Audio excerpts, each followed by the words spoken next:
একটা জাতির যুবকরা যদি এতটা উন্মাদ হয়ে যায় যে খেলার মতো এরকম একটা জিনিস তার জীবনে সবচেয়ে গুরুত্বপূর্ণ সাবজেক্ট হয়ে যায়, তো এর চাইতে লজ্জাজনক অধ্যায় ওই জাতির জন্য আর কিছু হতে পারে না। এত মূল্যহীন মুসলমানের জীবন, মুসলমানের সময়।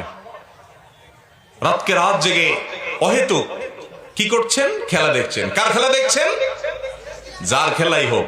বিশেষ করে এমন দেশের জন্য পাগলামি করতেছেন যে দেশের সাথে আমার দেশের কোনো সম্পর্ক কূটনৈতিক, সামাজিক, রাজনৈতিক, ধর্মীয় কোনো দিক থেকে নেই।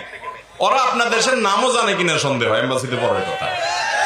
আপনি পাগলামি করছেন তাদের জন্য, আপনি পাগলামি করছেন তাদের জন্য যাদের সাথে আপনার ইমানের সম্পর্ক নাই, সংঘাত আছে।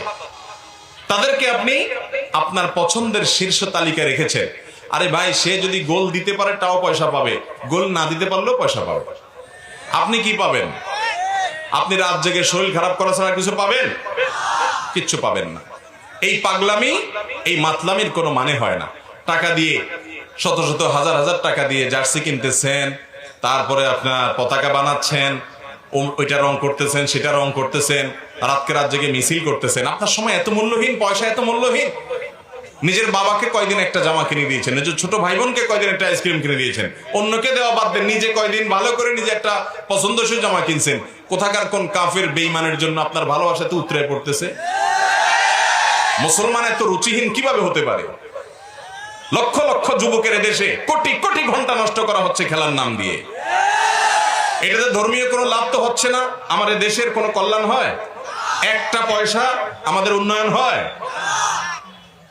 যেখানে গোটা বিশ্ব অর্থনৈতিক অভাবে, আমাদের দেশ অর্থনৈতিক অভাবে ধুঁকছে, মানুষের নাবিশ্বাস, পেরেশানির কোনো শেষ নেই, সেখানে কোথায় আল্লাহর কাছে অবনত মস্তকে দোয়া করবে, কোথায় বেশি বেশি পরিশ্রম করবে, কোথায় দেশের আর্থসামাজিক উন্নতির জন্য যুবকরা ভূমিকা রাখবে, সেখানে ভূতের মতো ঘন্টায় ঘন্টা লক্ষ লক্ষ যুবক খেলা দেখছে, আর ওই তামাশাকে আমরা উৎসাহ দিচ্ছি।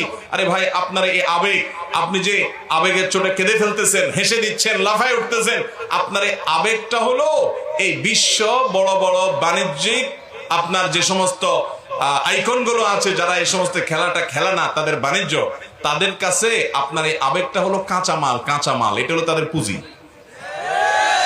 এই সস্তা কাঁচামাল হওয়া থেকে, এই সস্তা পুঁজি হওয়া থেকে আল্লাহ তাআলা আমাদের যুবকদেরকে বাঁচিয়ে রাখুন।